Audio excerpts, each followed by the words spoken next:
cofundador da CapTable, chegando aqui na nossa programação. Guilherme, é um prazer poder falar contigo novamente aqui na BMC News. Seja sempre muito bem-vindo. Bom dia, Paula. Bom dia, Cabral. Um grande prazer estar aqui com vocês de novo. Obrigada, Guilherme. Recentemente teve uma pesquisa, do Valor, inclusive estava lendo sobre isso, mostrando que no ano que vem há uma grande perspectiva aí, das captações na Bolsa que podem chegar a 80 bilhões de reais. O Valor estaria ali entre IPOs e follow-ons e neste cenário, de um mais otimismo para empresas, você vê espaço ali para as startups num movimento mais de aquisições. A gente vê muito, aquisições acontecendo com as empresas mais tradicionais, mas as startups também, elas podem ter grandes oportunidades aí e poderem surfar essa perspectiva desse otimismo para 2023? Olha, Paulo, eu vejo que a gente vem numa crescente do mercado de Venture Capital como um todo ali desde 2016, 2017, a gente vê os volumes de investimentos em startups batendo recordes históricos. A gente saiu de 3 bilhões investidos em startups no Brasil em 2017 para 50 bilhões investidos em startups em 2021. Então, realmente são números impressionantes, O que eu tendo a observar, o que eu tendo a opinar aqui, é que agora, em 2022, nós não vamos ver um crescimento tão grande quanto a gente observou nos outros anos, apesar de que, sim, devemos ter números maiores do que o ano passado. Devemos ter crescimento, embora a aceleração deva reduzir. Onde que não reduz, Paulo? É muito fácil a gente falar que vai reduzir, mas vamos tentar dar uma dissecada onde que a gente vai ver essa redução e onde nós não vamos ver essa redução.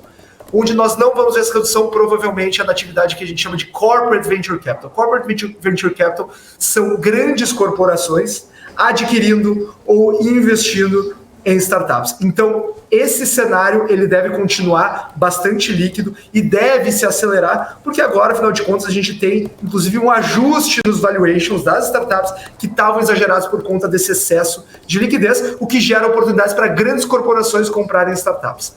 Agora, vamos falar de aquisições da parte de startups.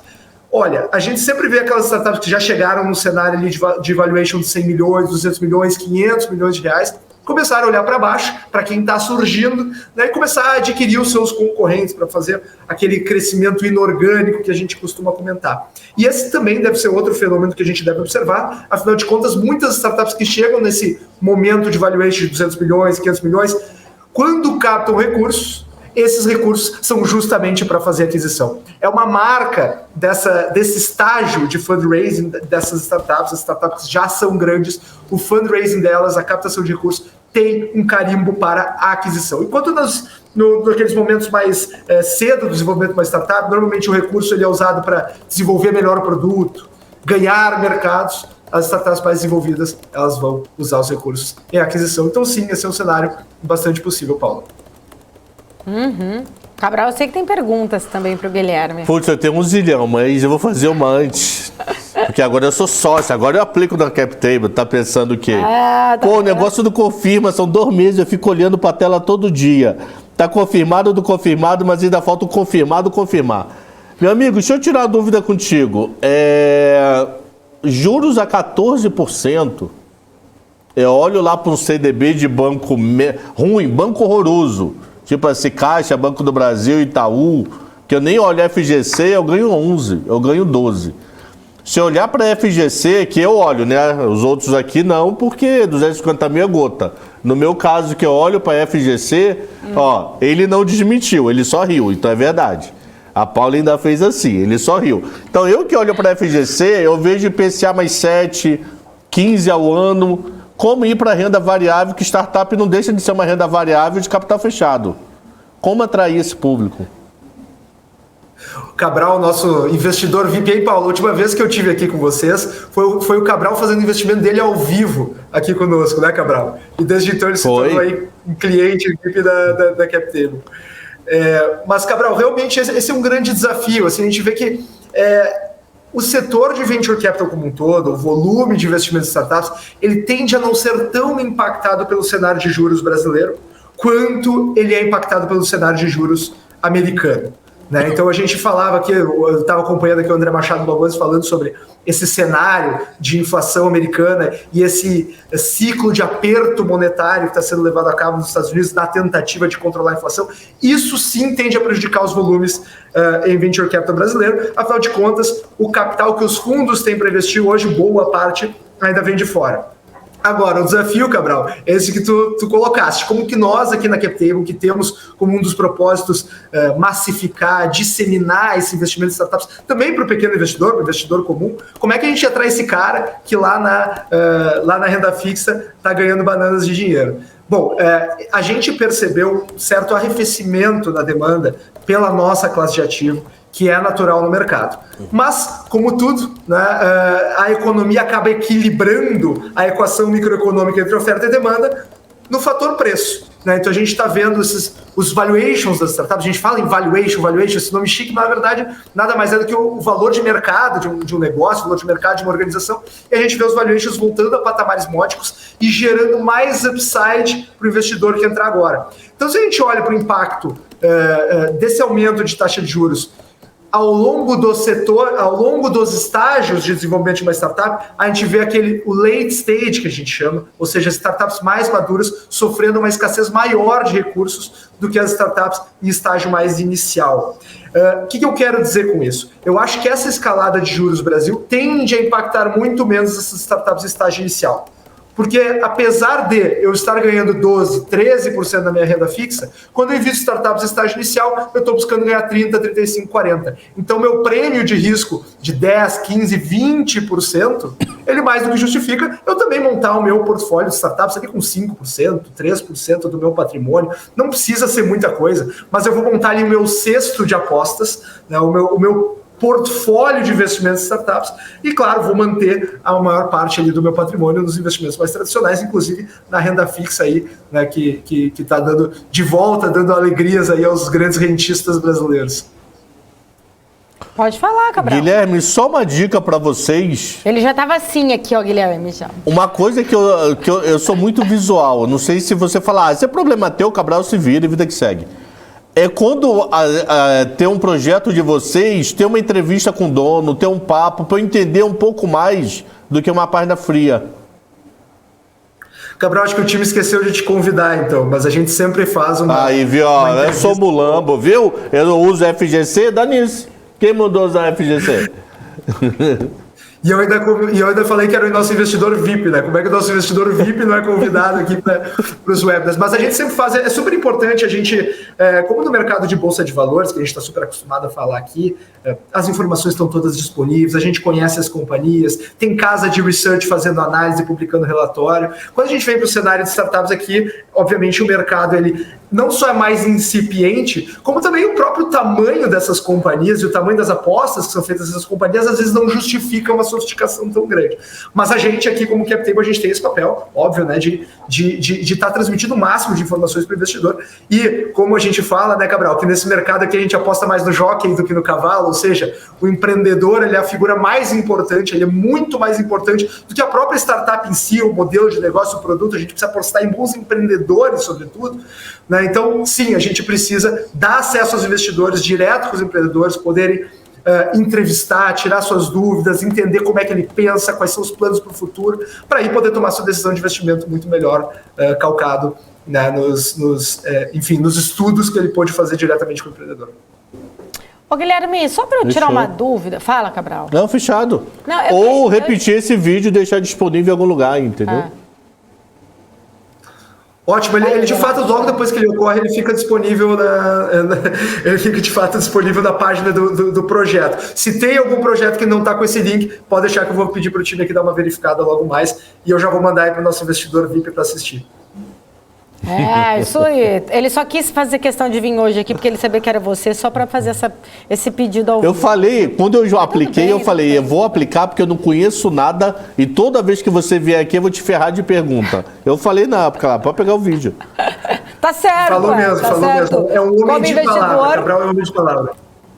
Tá no direito. Mas eu fiquei com uma dúvida especificamente do seguinte, Guilherme, quando os juros, né, estão mais altos, a gente vê, ele acaba mudando um pouco o comportamento, ele atrapalha de alguma forma ou não o investidor que quer investir na startup? Porque recentemente eu tinha visto uma pesquisa que falava ali que houve uma queda de 80% nos investimentos de startup brasileira somente no mês de agosto. Eu achei um número muito alto expressivamente. Não sei se tem alguma coisa a ver com a relação da subida de juros ou não. Fiquei com um pouco dessa dúvida em relação a isso, porque era 80% se comparado com agosto do ano passado, tá? A queda lá que eu tinha visto.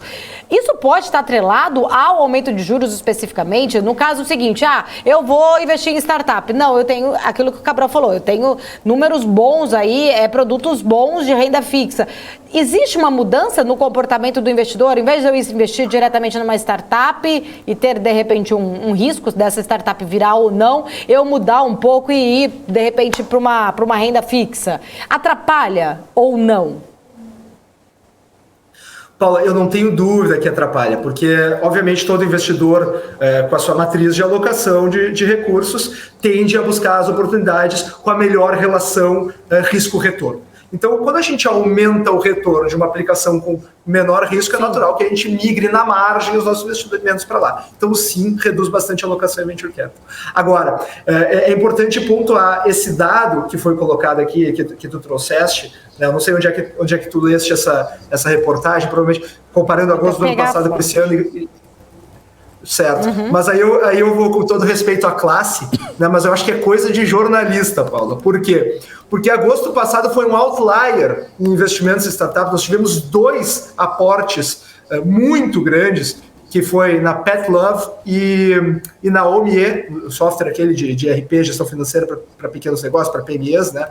Então, essas 2 startups levaram aportes quase bilionários e distorceram muito o montante quando a gente compara agosto. Então, se a gente harmonizar ao longo do ano passado contra o mesmo período desse ano, num período mais harmonizado de alguns meses, a gente não vai ver essa discrepância. Pelo contrário, a gente provavelmente vai ver esse número ainda crescendo, né? Então, é vou importante só dar a gente fazer fonte essa discussão, aqui. que é um outlier.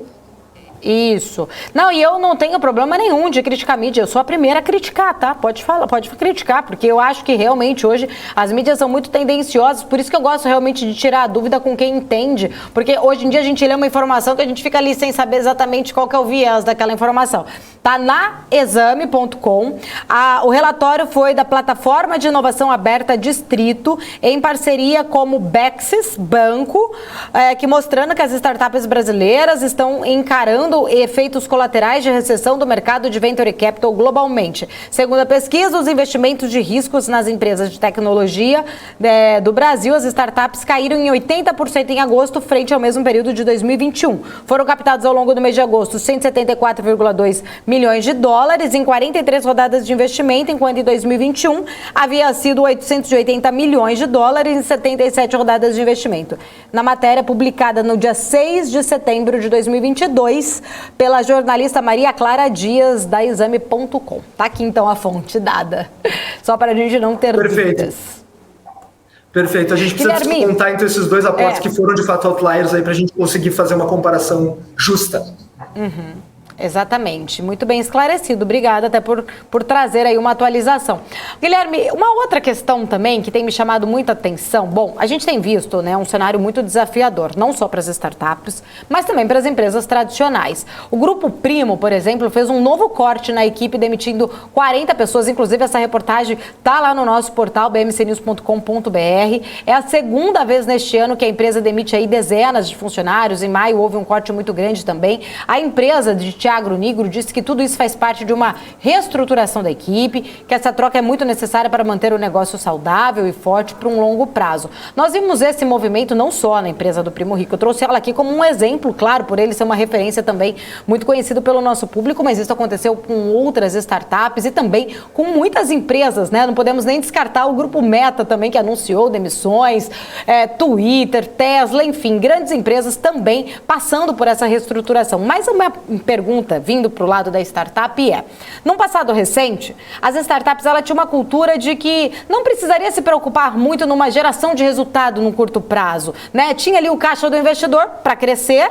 e não era, né, uma pressão muito grande ali por parte desses investidores para um resultado ser imediato, né? Demoraria até de 2 a 5 anos para o resultado de uma startup vir e ok. Hoje a gente vê notícias de demissões, a gente vê um movimento de uma mudança nessa cultura padrão, né? Independente de ser startup ou não, parece que os investidores estão buscando e cobrando muito mais resultados imediatamente, né? Fazendo com que muitas vezes o rapaz ali, a pessoa que montou essa startup ou que está começando agora, já se sentia ali pressionado em trazer um resultado no curto prazo. Por que dessa mudança, né? Dessa cultura exatamente, e essa cobrança vindo mais agora efetivamente pelos investidores?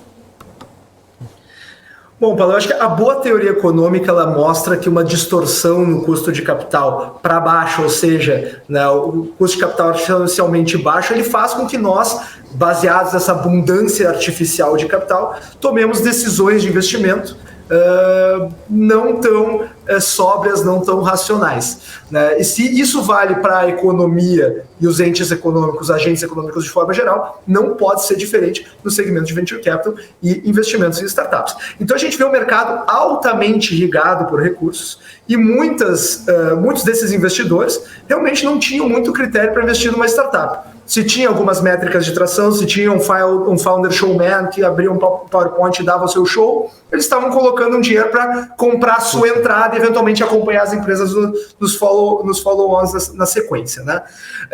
E da parte dos founders também não tinha muito essa preocupação de realmente gerar resultado, porque afinal de contas eles tinham quase uma certeza de que ali na frente conseguiriam captar uma nova rodada caso precisassem desses recursos.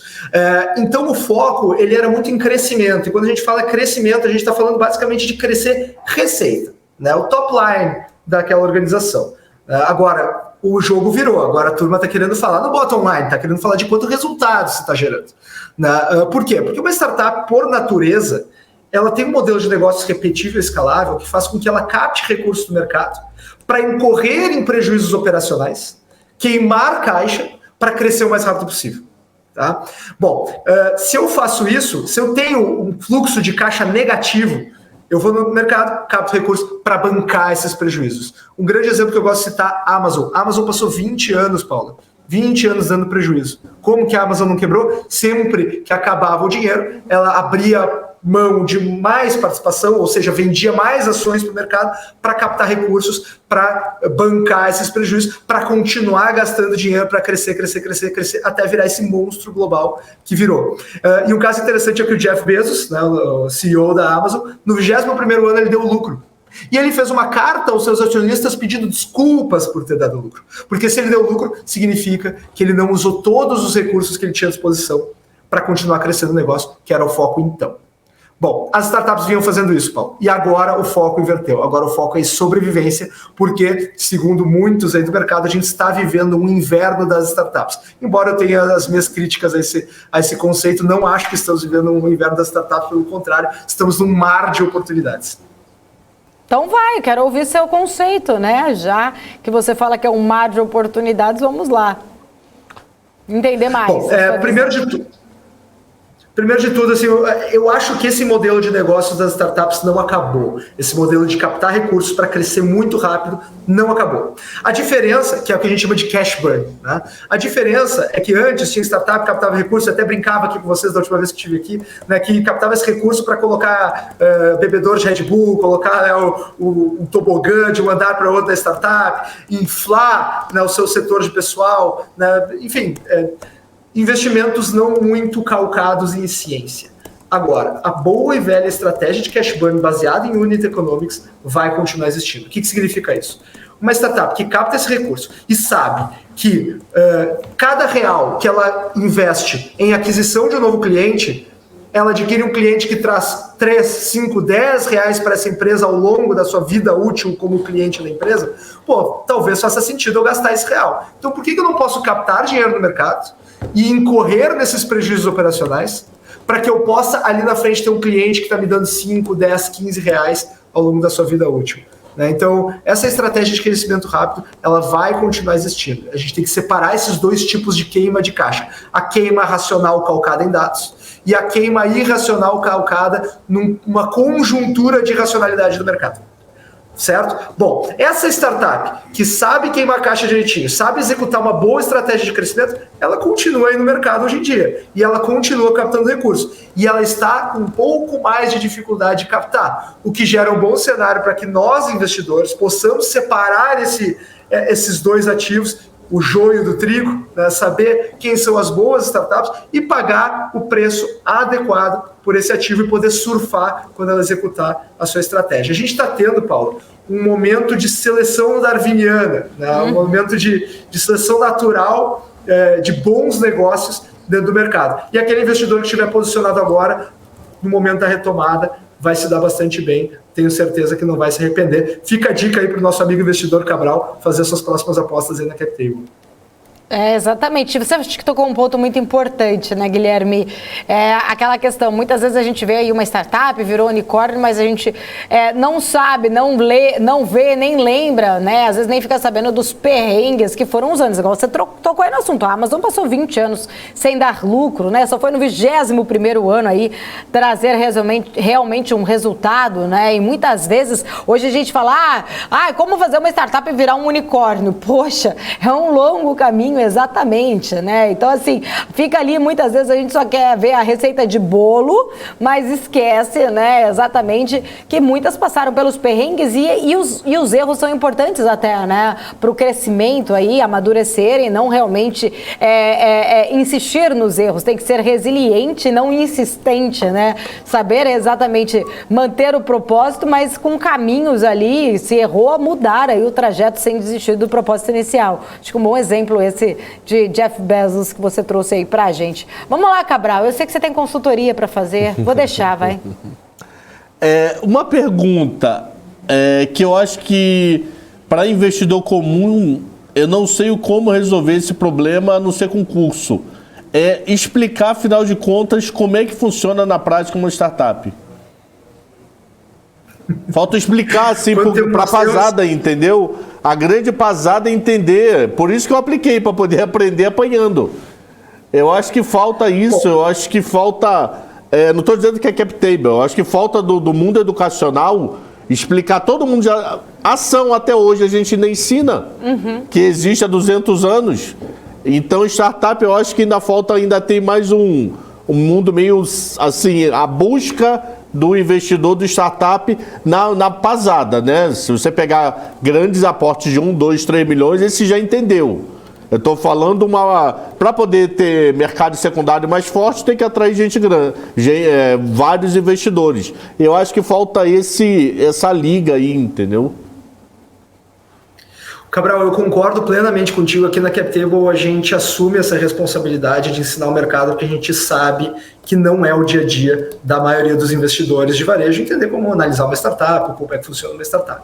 Então nós temos aqui também nossa área de educação, nossa área educacional, que tem uma série de cursos, desde os cursos mais iniciais até os cursos mais aprofundados, online, presencial, ao vivo, gravado. Nós temos todos os tipos para todos os gostos, para sim, a gente tem que formar os próximos investidores de startups no Brasil.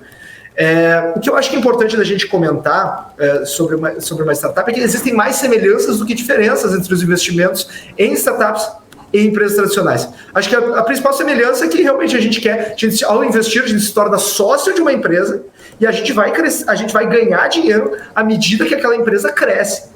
É tão simples quanto isso. Então, na essência, é exatamente a mesma coisa. Qual que é a diferença? Na natureza dos dois negócios. Enquanto uma grande empresa está satisfeita em ser lucrativa, em ser robusta à passagem do tempo, né? Uma startup ela quer dominar o mundo em poucos anos, né? Então, para isso, ela precisa montar um modelo de negócios repetível e escalável. Ou seja, com custo marginal quase zero. Ou seja, o custo de eu atender um cliente ou 10 clientes ser praticamente o mesmo. Eu gosto de citar o exemplo aqui do Spotify. O Spotify ele deve ter gastado bastante dinheiro para colocar absolutamente todas as músicas do planeta dentro da biblioteca deles, dentro dos servidores deles. Mas a partir do momento que eles incorreram nesse custo, atender 100 clientes ou atender 10 milhões de clientes, o custo não aumenta de forma linear. O custo ele aumenta de uma forma muito baixa, ou seja, o custo marginal, o custo para atender cada cliente extra é baixíssimo, é ínfimo, é quase zero. Como é que uma startup faz isso? Com o uso intenso de tecnologia. Então, investir numa startup é investir num negócio promissor, num negócio com altíssimo potencial de crescimento e, por consequência, altíssimo potencial de valorizar o nosso recurso aportado. Qual é o outro lado dessa moeda? O outro lado dessa moeda é que são negócios em caráter experimental na maioria das vezes. Então, também existe um risco muito grande de que esse meu capital ele se desvalorize ou, inclusive, vire zero, como a gente vê muitas vezes acontecer. O que acontece é que o investidor que vai investir em startups, ele não pode se preocupar com esse investimento que virou zero. Porque todos os outros investimentos que ele vai ter no seu portfólio de investimentos em startups tem que ter o potencial de pagar por todos os que quebraram e ainda dar uma boa rentabilidade do portfólio dele. Então a lógica de investir em startups é essa. Todos os meus investimentos têm que ter potencial para ser um home run, né? Como a gente usa aqui a terminologia aí dos jogos de beisebol, né? Então, todos os meus investimentos têm que ter um potencial para ser um home run e eu não posso ficar preocupado com aqueles que derem água. Guilherme, só para a gente finalizar, inclusive, só se alguém quiser saber mais informações também, entender mais sobre, né? Ih, Guilherme foi embora, me deixou aqui falando sozinho. Caiu, Guilherme. Caiu, Guilherme. Tudo bem, né? Fazer o quê, né? Ia fazer minha última pergunta aqui para ele.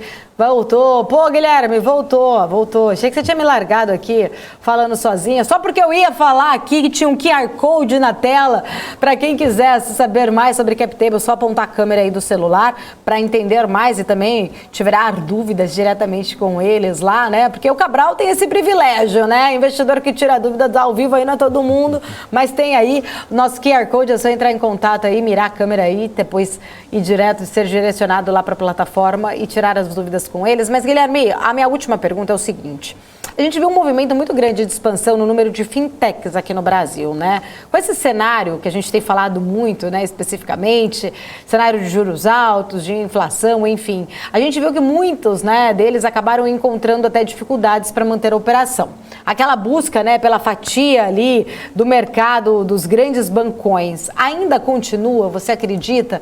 Está mais equilibrada ou os bancões ainda estão aí sujeitos, né, a ter mais controles da situação? Os desafios exatamente para essas fintechs, né, não serem engolidas, ou até que ponto não é bom também fusão com os grandes bancões?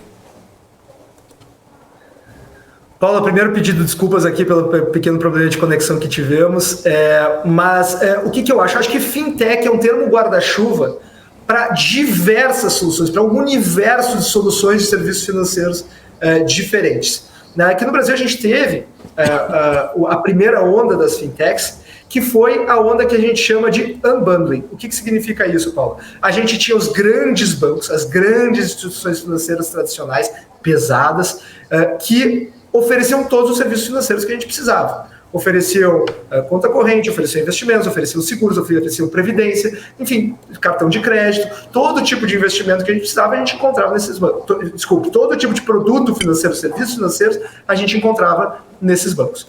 Aí as fintechs decidiram ir lá e tomar apenas um desses serviços. Então foi lá uma fintech pegou meios de pagamento. Outra fintech vou oferecer apenas investimentos. Outra fintech vou oferecer apenas previdência. E teve uma outra fintech aí, que talvez vocês até conheçam, que decidiu pegar apenas cartão de crédito, né, e oferecer o melhor serviço de todos em cima de cada um desses produtos individualmente. A fintech do cartão de crédito, né, colocou uma corzinha roxa nele e realmente colocou uma camada de user experience, uma camada de experiência do usuário que ninguém antes tinha tido acesso no mercado financeiro brasileiro. O que aconteceu? A adoção das fintechs foi muito grande. Então, muita gente aderiu a essas pequenas startups que ofereciam um produto, um serviço financeiro apenas e focavam em oferecer com excelência aquele produto, né? E esse mercado se desenvolveu muito. Bom, uma vez que eu, baseado em um produto só, uma fintech, baseado em um produto só, eu adquiri muitos clientes, por que não plugar um segundo serviço financeiro para monetizar em cima dessa mesma base que eu adquiri? Por que não plugar um terceiro, um quarto, um quinto, um sexto produto financeiro? E aí a gente que tinha vivido a onda do unbundling, ou seja, da desmontagem, né, dos serviços financeiros que a gente encontrava em bancos, a gente passou a viver a onda do rebundling, ou seja, aquelas startups que tinham feito essa desmontagem passaram a agregar novamente todos os serviços financeiros em si. E o movimento do Nubank acho que ele é bem característico. O Nubank passou a oferecer investimentos, passou a oferecer conta bancária, passou a oferecer seguros e vem cada vez mais nesse direcionamento de oferecer mais e mais e mais. Então, Paula, tem muito espaço ainda para as fintechs, mas a gente ainda vai viver novas ondas. A onda do Open Banking, a onda do Pix, todas essas aí são questões muito recentes e que ainda tem muita pernada para dar aqui no mercado brasileiro. O mercado brasileiro é extremamente defasado em termos de serviços financeiros, em termos principalmente de experiência do cliente com os serviços financeiros, experiência do cliente com os seus bancos. Então a gente tem muita lenha para queimar ainda nesse mercado. Tá certo, Guilherme, quero agradecer. Muito obrigada pela sua presença, sempre um prazer poder falar contigo, todo o time aí da CapTable. Sejam sempre muito bem-vindos. Da mesma forma, é sempre um prazer estar aqui com vocês. Além de participante eventual, sou também telespectador da BMC, né? Então, para mim é um prazer estar aqui sempre conversando contigo, Paulo, e contigo, Cabral. Obrigada. Valeu, obrigado, meu amigo. Obrigada, valeu, obrigada. Grande Guilherme.